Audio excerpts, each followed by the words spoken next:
കാല് വന്നു. എങ്ങോട്ടാണ്? ഇത് ഇന്നലെ രാത്രി നമ്മുടെ വീട്ടിലെ ബ്രൂണോനെ അഴിച്ചു വിട്ടപ്പോൾ പുള്ളി ഒന്ന് എല്ലാ ദിവസവും സർക്കിട്ട് ഉണ്ട്. അപ്പോൾ അഴിച്ചു വിട്ടപ്പോൾ നേരെ ഓടിപ്പോയി കാട്ടിൻ്റെ ഇടയ്ക്കൊക്കെ തപ്പി നിന്ന് പറക്കി എടുത്തുകൊണ്ടെന്നാണ്. അവൻ ഒരു തരണത്തിൽ വിട്ടു തരില്ലായിരുന്നു. ഞാൻ്റെ ഒരു പ്രകാരം ബലം പിടിച്ച് ഇവൻ്റെ ഇത് മേടിച്ചെടുത്ത് ഞാനിപ്പോൾ ഇന്ന് ബക്കറ്റിലിട്ട് വെച്ച് ഇനിയിപ്പോൾ ഇവനെ കൊണ്ടുപോയി രക്ഷാപ്രവർത്തനത്തിൽ എവിടെയെങ്കിലും തോട്ടിലെവിടെയും കൊണ്ട് വിടാൻ വേണ്ടി പോവാണ്. കണ്ട മൂക്ക് കണ്ടോ? അതേ ആമയുടെ മൂക്ക് നോക്കി. ഇത് കണ്ട മൂക്ക് കയ്യൊക്കെ ഒതുക്കി വെച്ചങ്ങനെ ഒറ്റ പിടി അവൻ്റെ ചുണ്ടിൽ പിടിക്കുന്നില്ല. ഏനാ എൻ്റെ ചുണ്ടിനെ കടിച്ചു വയ്ക്കും. നമുക്ക് ഇവനെ ഒരു കവറിലാക്കി ഇവനെ ഇവിടെ എസ്കേപ്പ് അടിപ്പിക്കാം കേട്ടോ. ഇവിടെ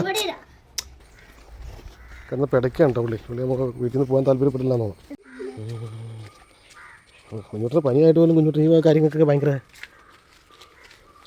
ഇൻവോൾവ്മെൻ്റാണ്. തോടും കുളവും പാടവും കൂടി എത്തിയിരിക്കുന്നു. ഞങ്ങൾ നടന്ന് അവസാനം ഇവിടെ എത്തിയിരിക്കുന്നു. യെസ്, ഇവിടെ ഒന്നും വിടണില്ല.